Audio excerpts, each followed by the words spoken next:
Hey guys, GHZD here, back with another video. Today I'm going to be doing an updated tutorial guide for you guys on how to do the Puppet Master's Theatre. Now this is a dungeon that's unique in the sense that it doesn't actually show you where the boss's location is, which then requires you to scout around and look for it yourself. It also opens up the opportunity to find treasure rooms more easily because you're not actually looking or going towards a specific location. Now, something that's changed, I've actually made a video of this in the past when it actually first came out, but they have updated the dungeon, not recently. I actually haven't got around to doing this in a while, but I am doing it now for you guys because a couple of you have asked for it. So here I am now. What they've really changed is they've implemented a few new enemy types. So they've basically tried to account for all of the class types that you can get in-game, except for the ninja, I think, and they all have their unique abilities. I'll run you guys down pretty much through all of them if I can find all of them. Sometimes you don't really find rooms with them in. So obviously you saw a class disappearing here. That's the rogue, obviously, because it can go invisible. That's not new. You've got the priest, that's also not new. I think the sorcerer might be new. As you can see here, he shoots little orbs which then explode and do a pretty hefty amount of damage. Now I'm actually a high defense class now, so the damage you're seeing right now will not equate to the amount that you most likely will be taking, unless of course you have 59 defense, which, unless you're a melee, is highly unlikely. So what you really got to do is you got to look through these. Well, it's kind of like a snake pit where you destroy the walls and stuff. Something that is new, however, is the pet stasis debuff that is shot from the mystic new puppets, sprites, or whatever they are. Basically, what you really want to do is kind of just avoid running into rooms like this, because you can get cornered, pet stasis, and then you get wrecked by the warriors if there are a lot of them. Now, if you're a melee, you can generally take the damage and you can rush it pretty damn easily. You just want to avoid the pet stasis as much as possible. They've kind of tried, they've tried to kind of balance the dungeon out for people with pets, because obviously pet-orientated dungeons are a must now that pets have been implemented into the game, especially for me considering I have a divine pet. Now, pet stasis really isn't too hard. I mean, the game was very playable before pets even were around and had the abilities, so it's pretty easy to just play the game as it used to be played back when pets weren't a thing. So you can just circle. It's really easy to dodge the damage here, especially the high defense or the high damaging attacks from the warriors. Now these are the tricksters. They're pretty generic and very boring. They just shoot their little daggers at you. It's not really hard to deal with. They do teleport around, which is kind of understandable considering it's a trickster. The warriors are really the only ones you want to be careful of. Now, with high defense classes, when you're rushing this dungeon, you want to be very careful of knights. They shoot shields which armor break you, and then therefore exposes you to the extreme damage of all of these enemies. If you're not maxed in defense, this dungeon, I would not suggest rushing it at all. It's definitely not a good idea. So as you can see here, I'm taking quite a lot of damage because my pet has been stasis. He turns into a chicken. Here you have a paladin. They don't really do much besides just shoot pretty damaging bullets at you. I mean, 49 damage on a 59 defense class is quite a lot. They also heal themselves similar to priest, as they do in-game normally. So when you get into a room and it's filled with enemies, you really want to be looking out for archers and knights. If you're rushing, those are the two that you want to be very careful of, because archers will paralyze you, and obviously that's not a good thing because everything targets you and you're basically wrecked unless you nexus, as well as mystics, because they will pet stasis you and then completely renders your pet null and void. So if I was to rush this, really what you would want to do is you would want to open up a small cavity and then you want to go in. Now if you're not as maxed as like a fully maxed character, this is a really good idea because all of the enemies in the previous room won't be able to get you and you won't be damaged by these ones. So you can take a break, re-heal, and you can then go into the next room. So there you go, you have a knight. You want to be very careful of this bad boy because he will shoot a shield at you occasionally. He missed. What a very bad aim he has. But there we go, I am armor broken, and holy moly, these things do so much damage. It's actually ridiculous. So you don't want to get paralyzed and then stunned because, well, that will obliterate you and you will most likely instantly pop, which is not a good idea. The small orbs from the sorcerers really don't do too much damage, and yeah, so I think we need to find a archer now to show you guys or demonstrate what's going on. There we go, we've got another room. I'll do a little bit of a demonstration of a rush, or the way I would rush normally. As you can see, just doing that straight line is not a good idea because they can shoot directly down and then damage you. I would recommend trying to open up a small cavity and then going in or up so that you don't get as much damage taken off you.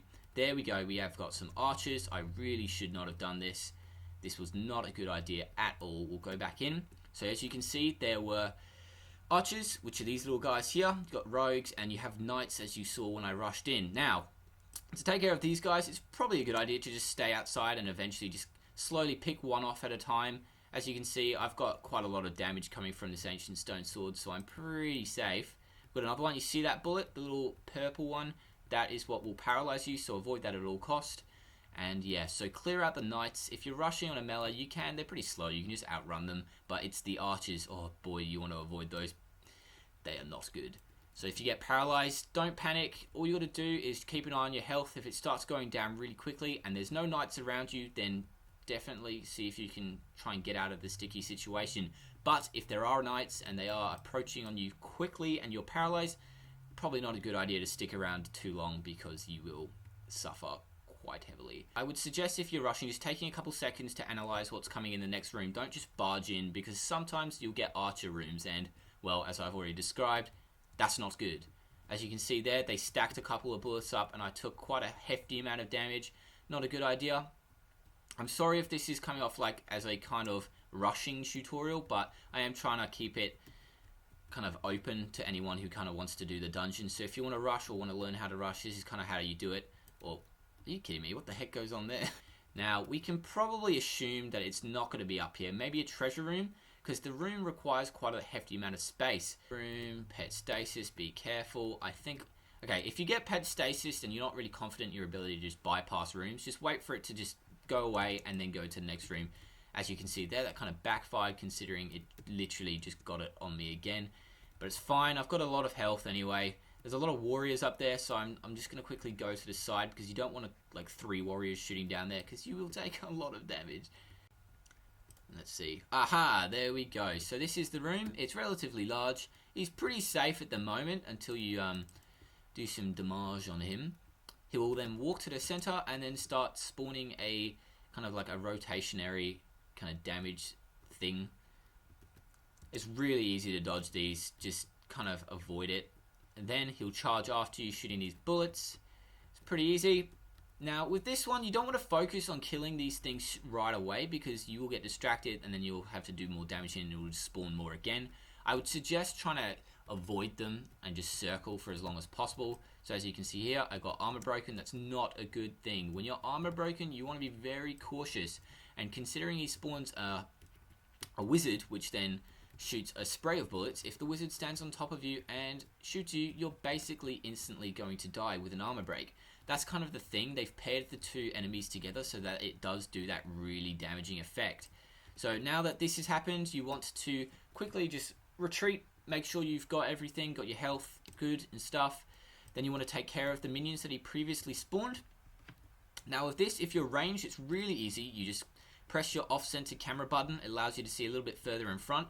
And you want to look for the one with a shield on top of his head. As you can see, he's the one with the brown shield and the blue shield. When it's blue, it means you're not actually able to do any damage on him. And when it's brown, you can do damage on him, but at a reduced amount. Now, if you were to destroy one of these, I will demonstrate that now. If we were to kill this guy here, this happens so much on free-for-all puppets. When you kill one, it actually says that you've got the wrong one. And look at this. You may have killed me, but I'm not the only pretender. I hope you're ready for a plot twist. He'll then spawn a bunch of these guys, and they are so annoying. You've got assassins. Now, these are the last, I think, enemy. You've also got rogues, and when you kill one, he shoots paralyzing bullets. You want to be very careful. If you kill the wrong guy, he will paralyze you if you're not careful, and then all of the troops that he's just spawned will kill you. I said troops, didn't I? I've been playing way too much Clash of Clans. Anyway, okay, so now let's go and target the guy with the shield. This is kind of tricky if you're not maxed in death. It's kind of easy to avoid the damaging bullets, and if you corner him, it's kind of nice because you can just quickly take care of him. Now, I'm probably just tanking way too much of the shots for you guys, but as you can see, the bullets move really slowly, and really the only ones you want to be careful of are the green ones. But obviously, nothing's... well, some things are just unavoidable, and you can take damage. If you progressively take this slow, you can do it. Just every now and then, get a hit on him. Just go bam, bam, bam, and then retreat, regain your health, go back in. There we go. Nice. Avoid all of his... well, avoid as many bullets as you possibly can. I guess that's the general rule with Realm. Just avoid damage and don't die. But as you can see, my pet's also helping out a little bit, but that's not really necessary. This isn't even the trickiest part for the boss fight. We've got him now. As you can see, you don't need to worry about these guys because they will despawn. Now, this is the tricky part. He'll shoot armor-breaking damage at you whilst also spawning knights and wizards. You kind of want to stay to the side a bit. You want to lure out the enemies, and then you want to quickly go back in, do some damage, and then retreat. That's really the cycle you want to pick. Take care of the knights as much as possible. The archers aren't really as much of a threat. The knights will do the armor break. You want to lure them all to one side, and then go in, quickly do a bit of damage, and then go back out. So you can see, let's lure these buggers, and we'll go back in, do a bit of damage. Obviously, if you're ranged, this is way easier. Unfortunately, I am not, because I just so happened to find a really solo puppet on my damn warrior. And I really wanted to do one on my wizard, but that's fine. Warrior's manageable. So as you can see, spawn some more, lure them to one side, quickly do a bit of damage, and go back out again. It's really just a repetitive cycle. You want to avoid as much of the damage that he shoots himself. I mean, the knights do also do a lot of damage, but the wizards are pretty manageable. Just take it nice and slowly. Don't make any mistakes that you wouldn't want to regret, or you wouldn't which you don't want to... oh god, balls that one up. But anyway, do some more damage. Avoid, just at all costs, avoid that armor breaking bullet from the knight. As you can see, I avoided it there. Quickly go in, lure those ones out, get a bit more damage in, and then just go back. So it's really as simple as that. And once you kill him, he'll spawn a chest, and then you can destroy the chest, and it's good as gold. I think he drops attack if you solo him like 100% of the time, but it's really hard to get loot when you're in a group. He also drops a prism, untiered prism for the trickster, which is very nice. It allows you to teleport in two directions, and it kind of, well, when you teleport, it shoots two decoys in the opposite two directions from your character's position. So it allows you to backtrack and then teleport and then shoot a decoy forwards. It's unique in that sense. Otherwise, it's a pretty useless item otherwise. But yeah. So as you can see, his health is pretty low. I would recommend putting on the health bars, just using the new implementations and new features to your advantage. But it's not necessary. As you can see, he's really stopped spawning stuff now. And there we go. No, this cannot be. How my story ends, I will have my encore. As you can see, he will shoot paralyzing bullets when he dies, and he will spawn the chest. So make sure you clear out the rest of the enemies that are in here, and just go ahead and claim your reward. The chest actually has quite a lot of health, but the dungeon's mainly orientated towards large groups. And as you can see, I got an attack. Totally worth all of that time and effort. So I hope this helped you guys quite a bit. I know a few of you requested me to do this. I hope I helped with a couple of rushing tips as well. I'm not really the best rusher in the world, but that's what I would do if you're not experienced with rushing this dungeon in particular. I hope I helped you out with what the classes do themselves. As always, like, comment, subscribe for more, and I'll see you in the next one. Peace.